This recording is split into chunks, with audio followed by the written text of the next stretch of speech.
Kapag sinabing pasalubong mula Bulacan, ano ang una niyong naiisip, biyeros?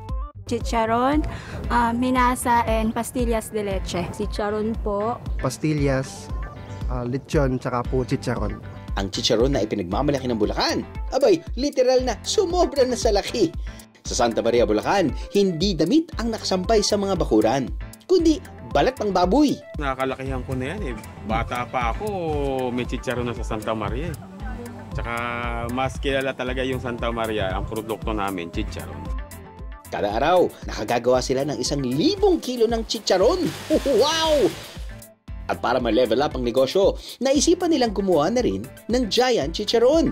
Sir, parang medyo napakalaking chicharon yata yung i-deep fry natin. So sir, yan yung giant chicharon, yung nagte-trending ngayon. Ayun! So paano po yung proseso? Parang ganun lang din? Same lang din sir ng proseso ng pagluluto ng chicharon. Okay. Ang kaibahan lang doon sa giant chicharon sir, isang buo siya, hindi tinataga. Bakit sa tingin niyo po nag-trending ito? Nagbabago po ba yung lasa? Pareho lang naman po yung... Sa lasa naman po, parehas lang yan. Same lang din ang lasa. Ang higanting chicharon, kakayahan ko kayang iprito. Ngayon, iba-ibang korte din siya, no? Kuya, no? Yes sir, karamihan yan, dalawa ginagamit nito.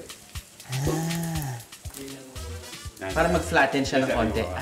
Gets! Oh my goodness.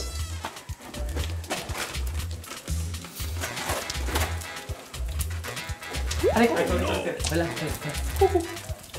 The level of difficulty, kapag hindi ka sanay, siguro is quite different from hahangwing mas using, itong strainer na to na malaki.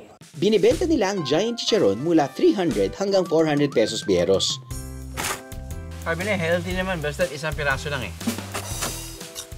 Ano, nabitig kayo sa biyahe? All you gotta do is just subscribe to the YouTube channel of GMA Public Affairs and you can just watch all the Behind the Drew episodes all day, forever in your life. Let's go! Yeehaw!